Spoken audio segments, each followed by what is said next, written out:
Cuando era niña, en tardes lluviosas como esta... Allá por 1800 y algo. ¿Que si la conocí? Claro. ¿Cómo que no has escuchado de Chucho el Roto? Conoce los relatos que nos han dado identidad a lo largo del tiempo. Querétaro, historia y leyenda. Con Jesús Reyes. Comenzamos.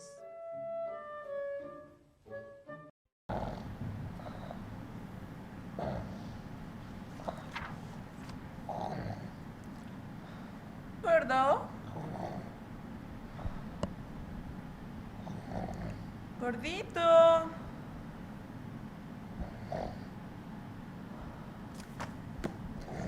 Ay, este panzón.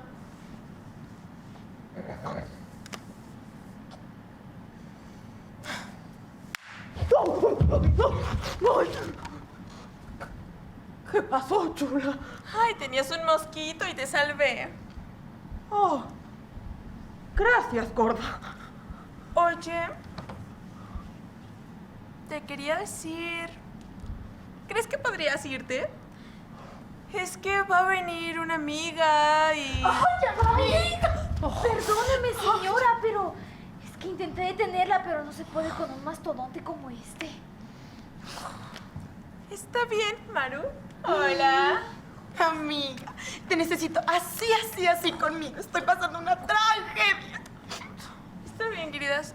Entonces, mi amor, necesito hablar de cosas de mujeres. ¿Podrías irte? Ve con el cuñado. Ándale, ¿sí? ¿Irme? Pero si es mi casa. Que se vaya esta urraca gritona. Querido, es solo un rato. Ve con el cuñado y ahorita hablamos. Sí, gorda. Gracias.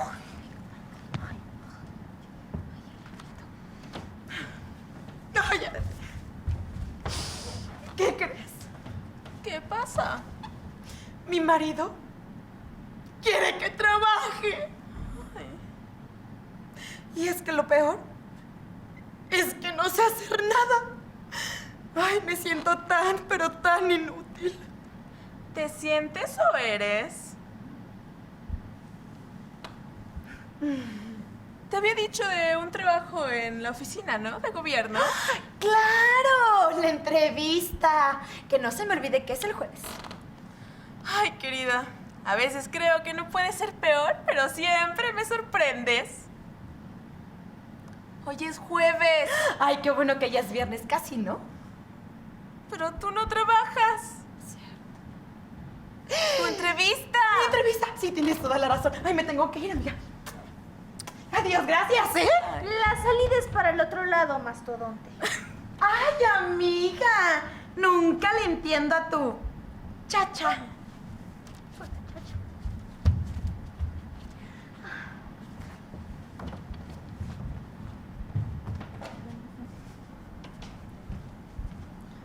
Señora Chinchilla, Sí, soy yo.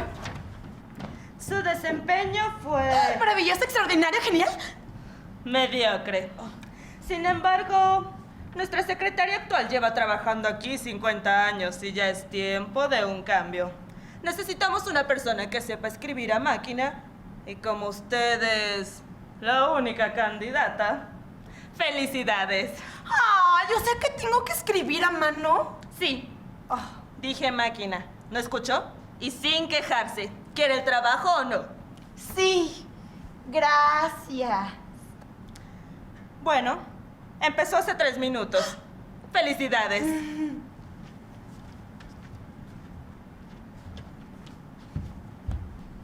¡Ay, amiga! Ay, patrona, intenté detenerla, pero se mueve muy rápido, no sé cómo le hace. Está bien, está bien. Cuéntame, querida, ¿cómo te fue? Ay, amiga, ¿qué crees? Me la tengo que pasar escribiendo. Después, tomar nota. Y después, seguir escribiendo. Ay, amiga, pues, ¿qué esperabas? Es un trabajo.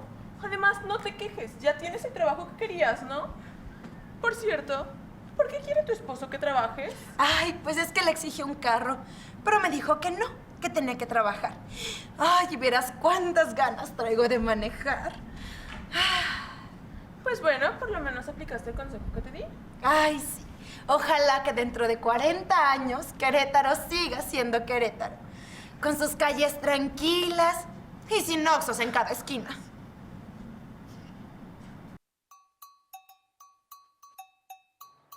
Hola, ¿cómo están? Bienvenidos de nueva cuenta a una emisión más de Querétaro, Historia y Leyenda. Con muchísimo gusto les saluda Jesús Reyes.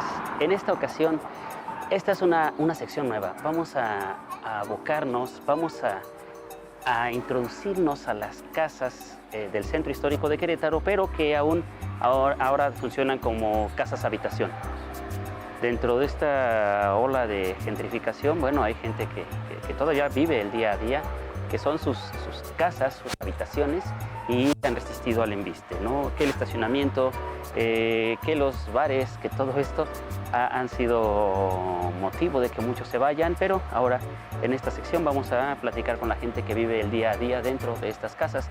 Estamos en la antigua calle de Tarascos, que actualmente es Arteaga 38 y 36, van a ser 2 locaciones, y bueno, vamos a tener el apoyo de un arquitecto, un querido amigo, ahorita lo vamos a presentar, y bienvenidos. Bueno, lo prometido es deuda. Él es José de Jesús Cortés. Jesús, bienvenido. Muchas gracias, Muchísimas tocayo, gracias. Un placer, un gusto estar aquí contigo. Y bueno, nos va a acompañar en una serie de programas, nos va a apoyar en la cuestión técnica. Bueno, es arquitecto, pero por lo que sé no nada más es la cuestión arquitectónica, sino cultural, ¿no? Histórica incluso de estos inmuebles. Sí, he tenido la fortuna de haber colaborado en algunos otros aspectos, como la actualización al Catálogo Nacional de Monumentos Históricos en su momento, en la Dirección de Sitios y Monumentos de Gobierno del Estado, en algunos proyectos, y bueno, ha sido muy gratificante, ha sido muy enriquecedor. Con el paso del tiempo, con la necesidad de vivienda, se han ido modificando de acuerdo a necesidades, estructuralmente hablando, disposición de espacios. Sin embargo, se ha conservado una esencia que el mismo Patrimonio Mundial ha protegido, de tal manera que se conserva la estructura en esencia, aunque las intervenciones produzcan que tal vez generen un poquito de variación en estructura y disposición, pero al final la esencia se conserva. Y no nada más la pátina del tiempo, ¿no? Que se queda en la humedad de las paredes, una huella desde los siglos, ¿no? En este caso, en donde estamos ahorita, es un poco más nueva, unos 60 años, 70 tendrá. Ahorita nos van a decir bien aquí el arquitecto, pero en la casa del lado que vamos a ir al rato tendrá unos 200 años, a decir de los dueños. Y bueno, no nada más es una ciudad, la ciudad de Querétaro, para los que no han vivido aquí o que no han visitado, tiene una velocidad en el cambio de habitación en el centro histórico, precisamente porque empezó barroca, ¿no? Luego viene el sitio de Querétaro, que aquí lo comentaba en la introducción de estos programas, está siendo bombardeada por dos meses, un poquito más, y cuando ya se reconstruye la ciudad vienen otros gustos, ¿no? Ya es otra estética, la afrancesada, digamos, ¿no? Ya está Porfirio Díaz, ya está la gente que llegaba a rehabitar la ciudad de Querétaro, porque pues fue una ciudad muy castigada, ¿no? Muchas casas abandonadas. La gente, cuando empezó poco a poco a finales del siglo XIX a habitar esta ciudad, ya tenía otra estética, ¿no? Entonces, bueno, es bastante ecléctica, no es lo mismo con otras que no ha sucedido esto. Sí, podemos en el centro histórico encontrar estructuras donde el patio principal se disponen los espacios alrededor, y podemos encontrar desde arcos de medio punto, arcos ochavados, arcos mixtilíneos, conservando ciertas esencias, ciertas pinceladas de lo que ha sido a través del tiempo una regeneración. Bueno, la frescura de estas casas, ¿no? Su altura, la manera en la que están pensadas para precisamente que corra el aire, ¿no? Y mantenga un poco más. Sí, guardaban una proporción de espacios, de tal manera que aunque estuviera el clima por fuera muy castigador, al interior podías estar en un ambiente muy agradable, donde, como tú bien lo dices, ¿no? Había unos respiraderos naturales que se adecuaban en las casas habitación, de tal manera que los vientos dominantes entraban a las habitaciones, recogían el calor, lo succionaban, y la casa, como un elemento vivo, continuamente estaba fresco. Y además el material, Sí, ¿no? Además, bueno, la cantera, la piedra, el lodo. la argamasa, el estuco. La argamasa era para juntear materiales y el estuco para dar la cubierta, que eran varios distintos materiales. Podría decir que la argamasa es el cemento, ¿no? Como ahora es el mortero. Para aplicarlo, mortero. Como ahora es el Y mortero. para aplanar El estuco, el correcto. estuco, que es ahorita el yeso o de repente mortero que se utiliza, Sí. ¿no? Es eso. Y bueno, la viguería. Bien, había distintos tipos de estructuras, que era viguería y enladrillado. Y también un poquito anterior era el tejamanil, que era a base de láminas de madera, en este caso sustraídas del Cerro del Cimatario. Todas las viguerías de madera eran traídas del Cerro del Cimatario y se conformaban de la manera como tú bien lo has dicho. Porque también, bueno, había yo leído, y creo que sí, era bosque, ¿no?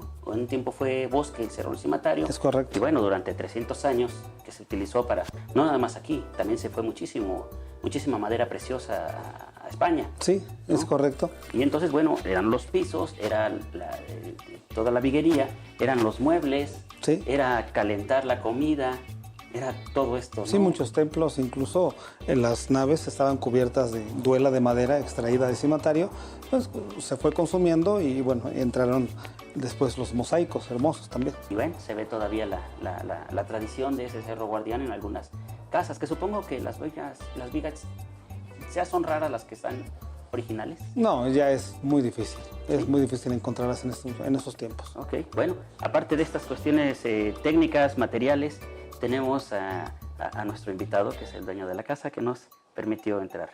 Vamos a conocerle. Bueno, tenemos a nuestro invitado, José Antonio Rodríguez. Muchísimas gracias. Muchas gracias. Bienvenido a este Gracias a ti, programa. Chuy, por visitarnos. Y, Arquitecto, un placer saludarte y tenerte en tu casa. Gracias, un placer para mí. bueno, en esta parte vamos a hablar no nada más anecdóticas, sino históricas, ¿no? Lo que es vivir en una casa del centro histórico y usted que ha vivido aquí desde pequeño, ¿no? ¿Qué nos puede contar? Mira, esta casa fue habitada por mi familia desde el año de 1914. Esta, anteriormente, era la calle de Tarascos, porque remotamente se dice que aquí habitaban, en la frontera precisamente, del Imperio Tarasco o del Imperio Purépecha, mejor dicho, y del Imperio Mexica.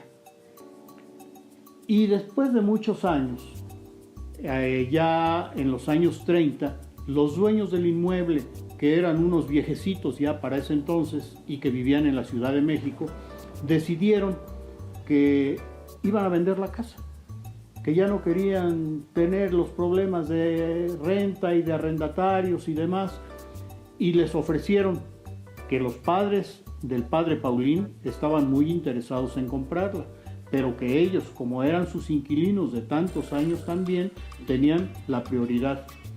Y mi tía bisabuela determinó comprar la casa, ya que aquí había muerto una de sus dos hijas, una joven de 17 años, que trapeando el piso del zaguán, jaló uno de los bancos con helechos que todavía existen y que tú ves ahí, enredó el trapeador en una de las patas, jaló el macetón que era tan pesado y al caer sobre su pecho, pues seguramente destrozó los órganos vitales y ese mismo día por la noche murió. A partir de ese entonces mi tía ya no quiso salir de esta casa. Así es que aquí vivieron 3 generaciones, ella, su hija Soledad Tobar y su hija o su nieta de mi tía bisabuela, Rosa María Chávez Tobar, Rosita. Mi tía Soledad, desde muy niña, entró a trabajar porque era necesario para el sustento de la casa. Ella entró a trabajar a gobierno del estado a los 13 años. Estudió en la escuela que fundara don Venustiano Carranza, a cargo de la señorita María Guadalupe Alcocer, y que se llamó el Instituto Femenil, que funcionó en la casa que ahora ocupa la delegación del Centro Histórico, la hermosa casona que todos los queretanos conocemos como Palacio Municipal. Ahí estudió ella. Su maestra fue la señorita María Guadalupe Medina. y a ella, que trabajaba en gobierno del estado también como secretaria, su jefe le preguntó que si conocía a alguna de sus alumnas que tuviera la capacidad de taquimecanografía, pero excelente para poder trabajar ahí, y ella recomendó a mi tía Soledad. En esa forma entra a trabajar a gobierno del estado. Dicen que su primera prueba fue con un abogado que le dictó, ella tomando todo en taquigrafía, y cuando terminó de dictar un gran trozo literario, le dice, a ver, léeme lo que te dicté, y ella al pie de la letra fue leyendo todo lo que le habían dictado. Y un tanto molesto el abogado le dijo, tú no sabes taquigrafía, lo que pasa es que te aprendes todo de memoria, pero te quedas. A los 3 años, ella ya pasa a ser secretaria del gobernador, y a partir de ahí quedó como secretaria de los gobernadores. Unos duraban 2 años y eran desaforados por el Congreso, otros duraban 1 año, otros duraban 4 años, pero así fue avanzando ella con todos los gobernadores, ella siempre en la secretaría particular como secretaria, y así llegó a cumplir 50 años recorriendo todos los gobernadores que tuvo Querétaro durante ese lapso de 50 años. Fue hasta el gobierno del arquitecto Antonio Calzada, cuando él en 1973, al ser gobernador del estado, le dijo, Cholita, quiero que usted determine, tiene 50 años de servicio. Ella tenía 63, 65 años de edad, tiene 63 años, tiene 50 años de servicio. ¿Quiere usted permanecer trabajando conmigo o quiere jubilarse e irse a su casa? Ella determinó venirse a su casa y vivió los últimos años feliz de la vida, disfrutando de su sueldo que le parecía maravilloso, del cariño de su hija, del cariño de sus nietos que fueron mis hijos. Y bueno, nos comentaba fuera de cámara sobre el Colegio Salesiano, que en un tiempo fue un espacio sacro, ¿no? Y de repente ustedes lo desacralizaban cuando eran niños. ¿Puedes comentar un poquito acerca de eso?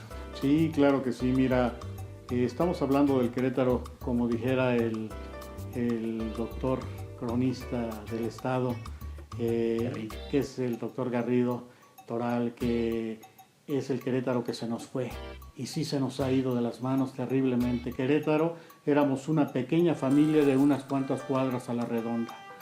Hoy Querétaro está lleno de tráfico, lleno de problemas, no encontramos dónde estacionarnos, pero pues es natural, ha crecido. Ahora ya dejó de ser una pequeña ciudad para convertirse en una gran ciudad cosmopolita. Recuerdo cuando era niño, pues todo estaba cerca. Nosotros acudíamos a la doctrina los sábados a Santa Rosa de Viterbo.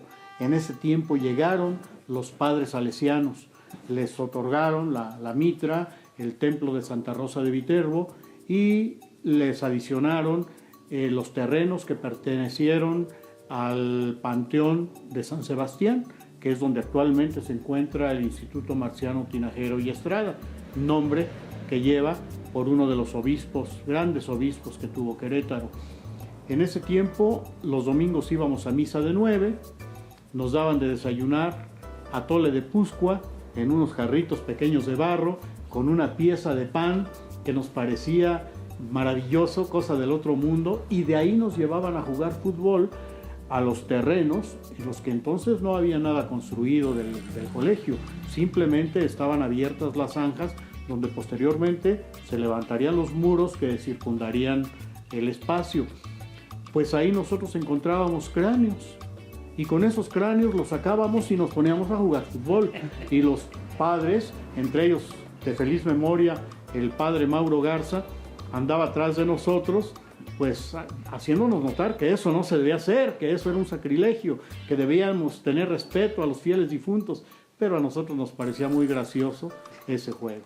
En esa forma íbamos hasta las afueras de Querétaro, que llegar a esos lugares donde ahora es el Instituto Salesiano, pues ya era hablar de otro Querétaro. Atravesar una calle que es ahora Zaragoza, que no existía un pequeño arroyo. La gente de mi tiempo todavía a Zaragoza le llamaba Mariposas, porque así se le conocía.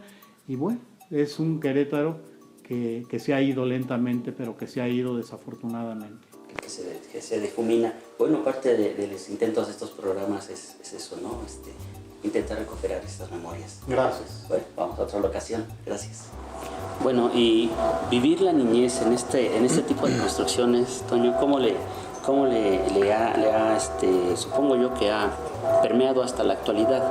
Pero ahorita vamos a platicar un poquito con el arquitecto en la forma en la que esto, bueno, no es casual, ¿no? Viene ya desde la Roma. Tenemos aquí un patio vestibular lateral donde los espacios se disponen de tal manera que ventilación e iluminación natural se alimentaban por este cubo de iluminación. Y bueno, podemos apreciar que conserva la estructura, donde tenemos todavía evidencias de viguería y enladrillado. Evidentemente ya han sido intervenidas con el paso del tiempo, sin embargo la estructura de origen se conserva, la esencia se conserva, igual que las losas en muchos casos, madera, y los espacios entre cada madera son cortos por lo mismo de que van a sostener un enladrillado y arriba un entortado con distintos materiales y al final alumbre y baba de nopal para que fuera un sistema impermeabilizante de manera natural. En este caso, en esta casa preciosa que podemos observar, podemos ver el vertical de las puertas se llaman jambas y el cerramiento, que podemos observar que se conserva, se ha tratado de rescatar esa estructura original de tal manera que se da jerarquía al espacio. Tenemos un macizo blanco, un rodapié, que en su momento me imagino que fue de otros materiales, obviamente, sin embargo se ha conservado la misma esencia, la misma visual, y las jambas y el cerramiento dan una jerarquía al espacio. Obviamente había habitaciones que eran pues, de los papás, eran de los hijos, incluso de la servidumbre, y cada espacio tenía un tamaño distinto, tenía una disposición de manera distinta, había jerarquías incluso dentro de la familia y se plasmaban de esta manera. Esto de la manera de captar el agua, ¿no? Bien, en muchas casas, sobre todo en los conventos, las losas de las habitaciones de los conventos tenían una inclinación de tal manera que las aguas cuando llueve se iban acumulando en unas piletas que de origen romano eran los capluviums. Se contenía el agua para riego, para alimentar a los animales. De esa manera se aprovechaba todo lo que la naturaleza nos da. Y se conserva, por ejemplo, en Convento de la Cruz, en el ex convento de Santa Rosa de Viterbo, vemos ese sistema, que hay evidencias de lo que fue. Obviamente ya hay otros sistemas actualmente, pero esas ideas fueron muy perdurables en el tiempo del virreinato. Y bueno, sí, era aprovechar todo. Casi todas las casas he escuchado que tenían su propio pozo. ¿Eso era así o era esto que estamos hablando? En la mayoría, cuando obviamente se permitía, que el terreno lo permitiera, sí, muchas casas tenían pozo y otras disponían de otro tipo de alimentación, exactamente, de las acequias, de las alimentaciones que había, de escurrimientos pluviales. Entonces las acequias algunas se alimentaban para consumo. Bueno, a mí me gustaría mucho primero saber realmente la antigüedad de la casa, de acuerdo a los materiales en que está fabricada. Adobe, vigas. Hemos descubierto que algunas vigas todavía dicen por ahí aserradero cimatario. Sí. Entonces eso me traslada a cierta época, pero no me ubica precisamente en la construcción de esta casa, aunque nosotros consideraríamos que tiene más de 200 años, pero no lo sé, eso me gustaría saber. Bueno, por la disposición que hablábamos, yo me atrevo a decir por lo menos unos 230 años, ¿sí? Incluso, como usted bien lo menciona, en algunas casas hemos encontrado, cuando nos tocó intervenir para actualizar el catálogo de monumentos, muchas traves guardaban una fecha en que se colocó esa cubierta, por decir 1810, 1815, depende, ¿no? La edad de la casa. En algunos templos, conventos, por ejemplo, podemos encontrar que está grabado en piedra, se terminó en tal fecha, y es un testigo vivo. Muchas casas que han sido intervenidas se guardan testigos en pintura, y en algunos casos se pueden encontrar incluso evidencias de la fecha en que esa casa fue terminada. Hay algunos que incluso el convento de San Francisco, en el patio, para subir la gran escalera, encontramos de un lado y de otro, dice, se inició en tal fecha, se terminó en tal fecha. Y eso se repetía en algunas casas importantes en la ciudad de Querétaro. Viene pues los espantos, ¿no? Vienen las leyendas, vienen los tesoros, vienen otras cuestiones que vienen a ser parte de esto que es lo que hace un hogar, ¿no? Que ha pasado de familia en familia, de generación en generación. Y bueno, yo creo que también no nada más la estructura, sino la estructura cultural.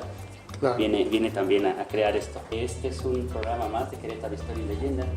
Se despide de ustedes Jesús Reyes. Les invitamos a que nos sigan en Facebook Querétaro Historia y Leyenda. Muchísimas gracias por su atención.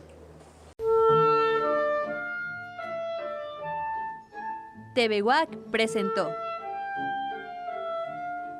Querétaro, Historia y Leyenda. Hasta la próxima.